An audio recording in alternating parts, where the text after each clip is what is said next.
现在订阅同盟会英语，不论找工作、升学或英检，表现更棒。快上 StudioClassroom.com。现在请收听教学节目。Advanced Studio Classroom is on the air.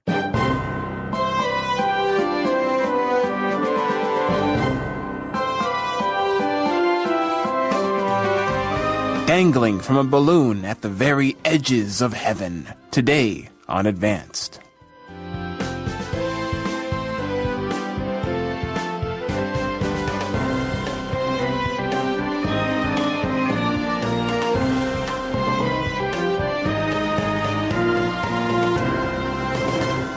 Ladies and gentlemen, hello. I am your host, David, and I am excited to be taking to the skies in this month's space article. Everybody knows that I love space. Probably if you've listened to any of our advanced programs with me on it, I've mentioned something to do with space at least once. So this is definitely kind of up my alley. But thankfully, you will not just be sitting here listening to me ramble on about the cosmos for the next 30 minutes, because I am joined by two lovely guests who I would love to have introduce themselves right now. Well, hello, everybody. My name is Hazel. It's good to be here talking about space. And I'm Hannah. I'm also happy to be here. It'll be fun to get to discuss this together today. It certainly will. So, as I said before, the title of our article is Taking to the Skies. And Hazel, what is our kind of subhead or our deck for this article? This new company plans to launch passengers from Kennedy Space Center dangling from a balloon. Yes, if something is dangling, it just sort of means it's sort of hanging there, often, maybe from like a string or something like that. It's sort of hanging in midair if it's dangling, right? And that may not sound very safe, especially if you're that high up in the air, but we assure you, or I can't assure you, but other people have assured me, and I'm now assuring you, that it's apparently totally safe. We'll find out more details about that later.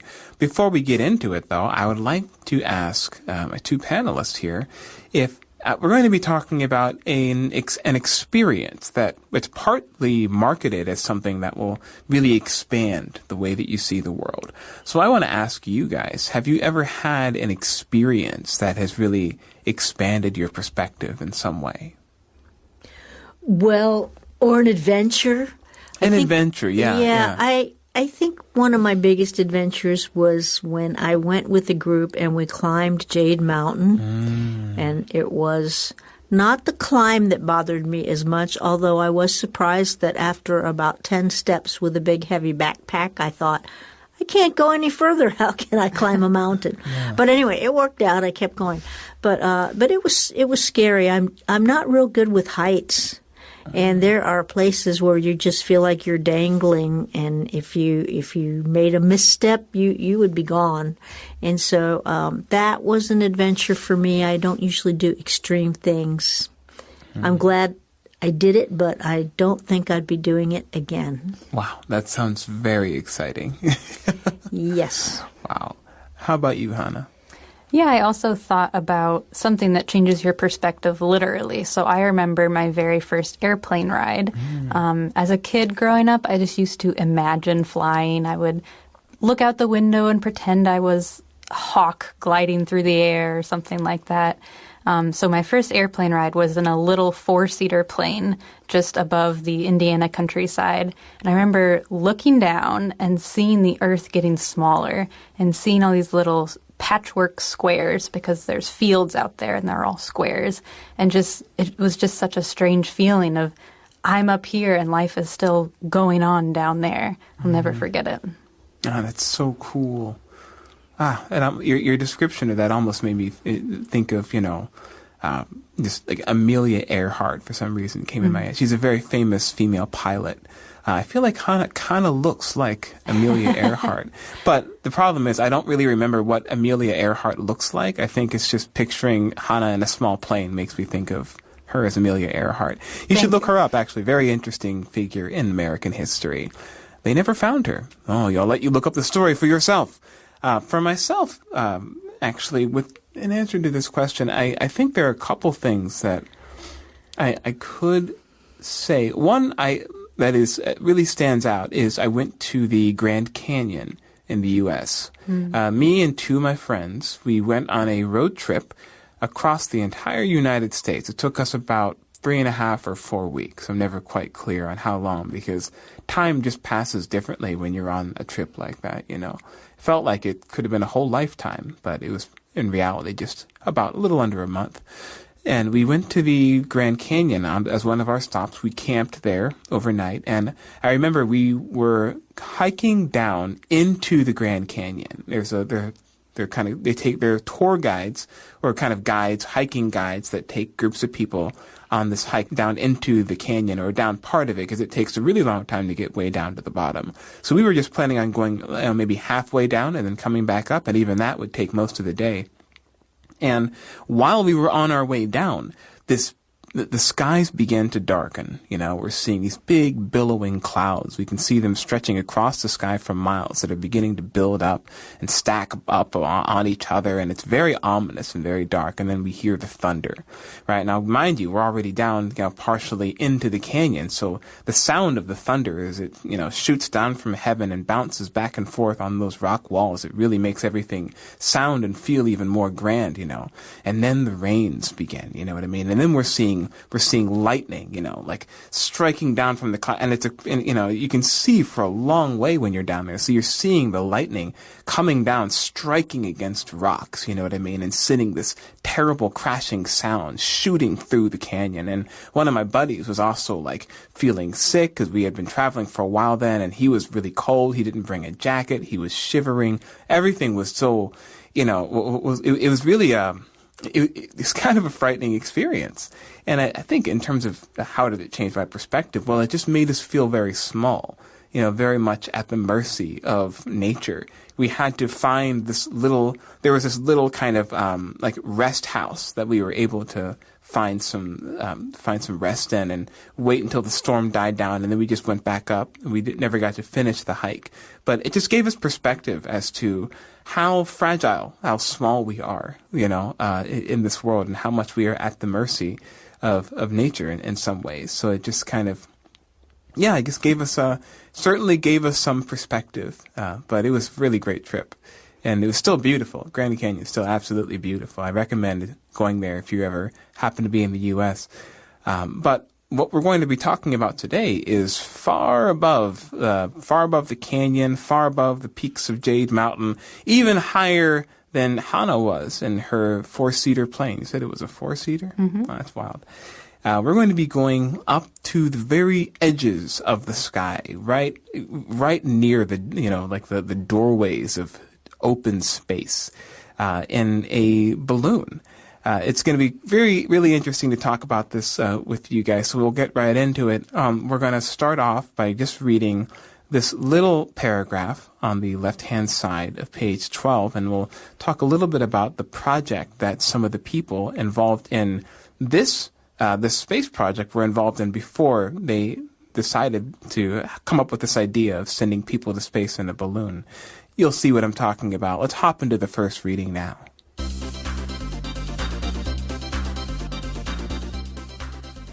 Taking to the skies. This new company plans to launch passengers from Kennedy Space Center, dangling from a balloon.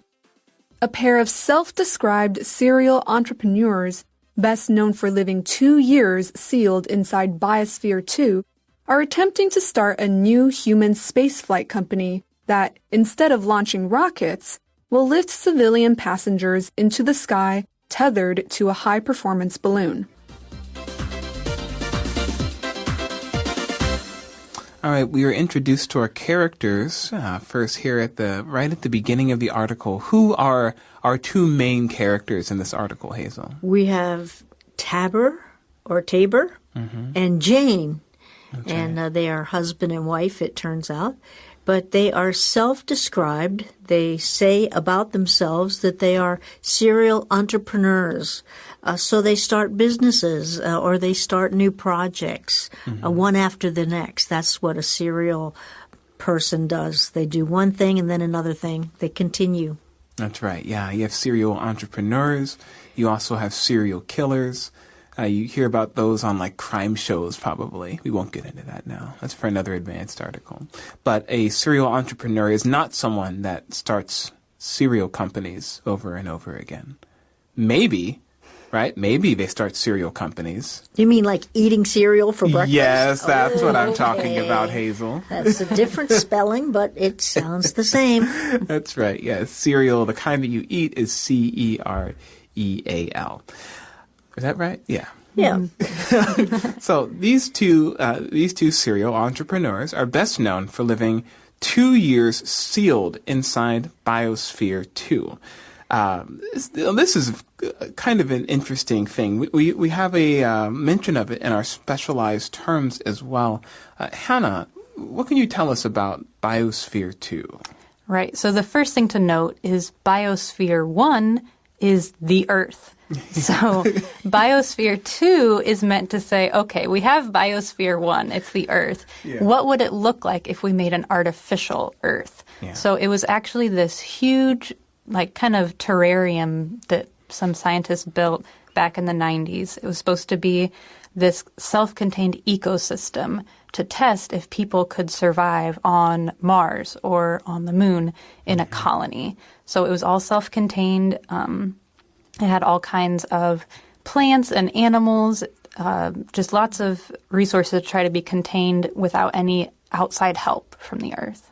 That's absolutely right. And it really is it was quite an amazing project. There were over 3,500 plant and animal species that were sealed inside. They were attempting to reproduce multiple ecosystems within the place. They had like a 1,000,000-gallon ocean that had fish and coral. It was really an amazing endeavor, but it did not go so well.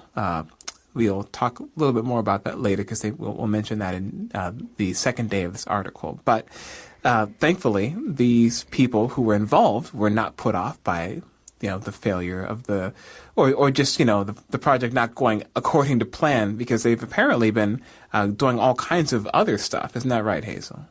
Well, that's right. And this adventure to take to the skies is one of the projects.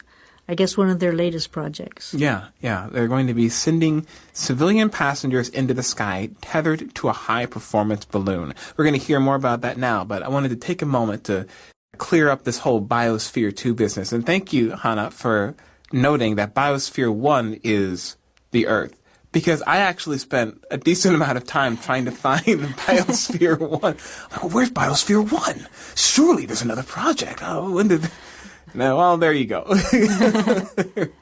Well, I looked up a TED Talk, and she was speaking about it, and she explained it was number 2 because the Earth was number 1. Yes, so. That's good. That's why I got these ladies on the show. They know what's going on. All right, we're going to go into our next reading now. It's going to be it's the paragraph on the right side, starting at "What's your perspective?" Let's check it out now.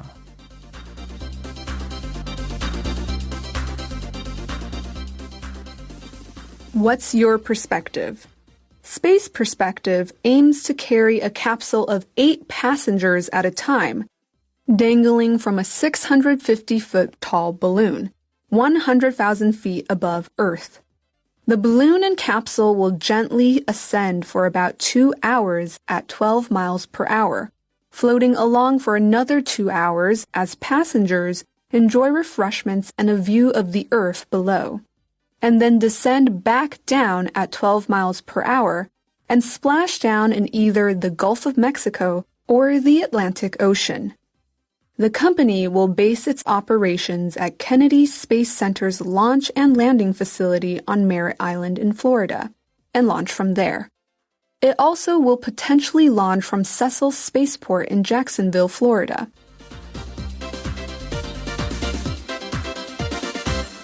Hazel, what's your perspective on dangling 100,000 feet above the Earth? You first. It sounds like a big adventure, and The cost is a setback that a lot of people don't have that kind of money to spend on something like this. Although some people would probably give their life savings for this opportunity. I would rather wait until it's tested well, until it kind of becomes a little more commonplace. I wouldn't want to be the first one. Yeah, I can understand that. These sorts of things, it sounds, I mean, I would be into it if someone else is paying. I'm totally into it. Hannah, how about you? 100,000 feet, that's kind of hard to picture. It's actually 30 kilometers. Yes. So that's pretty intense. Yes. Yeah, I could, watch a movie instead. If they put a camera up there, I could watch the footage. I think I'd maybe start with that. I'm with Hazel. Maybe let it be really well tested before I hop in. For sure, for sure. Well, Space Perspective, which is the company that's going to be hosting these wild adventures, aims to carry a capsule or a kind of a small pod of 8 passengers at a time, dangling from a 650-foot tall balloon, which is 198 meters, I believe. So it's quite a big balloon. And that's going to be 100,000 feet above the Earth. Again, about 30 kilometers, right? Holy smokes. This is the interesting part, because the way that they are going to be sending the balloon to space is something that I heard Jane Pointer say in an interview is more likely to be something that people can do, because if you're going up in a rocket, it's, whoa, baby, oh, baby, listen, you want to get in a rocket, you better be ready to rock, they go fast. Those things, they start, you go... basically, a rocket's got to be able to break through the kind of gravity of the Earth. So it's going to be traveling at thousands of feet per second. So you get in a rocket, a lot of people just pass out under that kind of pressure. But how fast is the balloon going to be ascending into the sky, Hazel? About 12 miles an hour, which is not too fast. Yes, yeah, and that's not bad at all, right? So basically, the balloon will be floating along for about 2 hours at 12 miles per hour, and then it'll float for another 2 hours as the passengers enjoy refreshments and a view of the Earth, and then it will descend back at 12 miles an hour, splashing down in either the Gulf of Mexico or the Atlantic Ocean. I think that's kind of when rockets come back from being in outer space. I think there's a similar process, right, of splashing down in the water. Yeah, when you think about it, the water is the safest place to land. You're not going to hit a building or a road. There probably won't be any people out there. It's kind of a safe landing spot. Yeah. It sounds a little freaky at first, you know what I mean? All this business about being so far up in the sky. But they've really thought of some ways to make it a more leisurely experience. Now, where are they going to be performing this operation, Hazel? Well, from Kennedy Space Center, from the launch facilities there. And so, of course, that's a well-known, that's NASA space facility. So that gives some credibility to their company. So they're launching from a safe place anyway.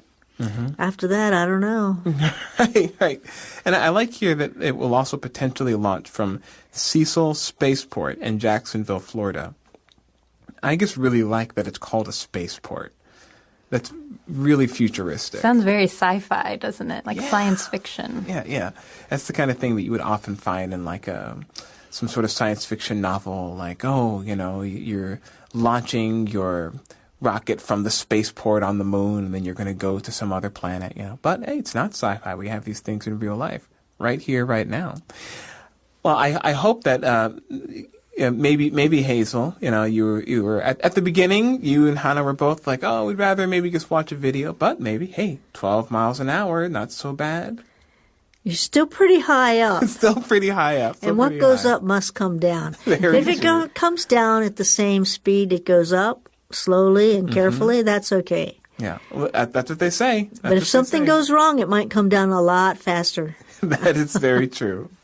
For me, it's the refreshments and a view that gets me. It's like, well, if there's going to be snacks, okay, I could try it. There you go. That's the spirit. All right, we got one more reading for today. We're going to be learning a little bit more about the price and hear from Pointer herself about what are the really great things about this experience that she wants people to be able to enjoy. So let's go into our second reading. It's on the left-hand side of page 13. Let's check it out.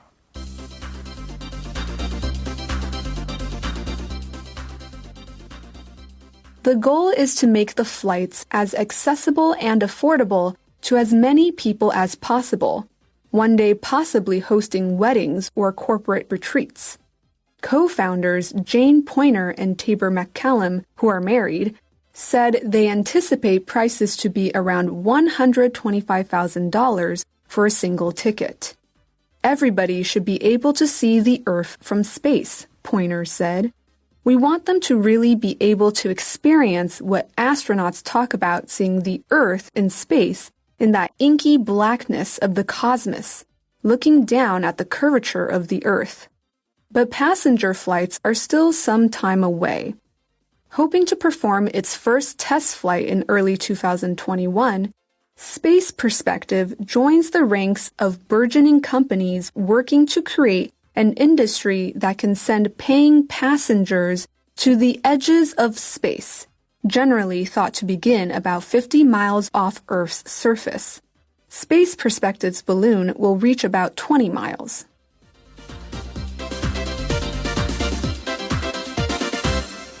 So one thing I wanted to bring up is that there is a collaboration with NASA that's happening in conjunction with this project, which is very cool.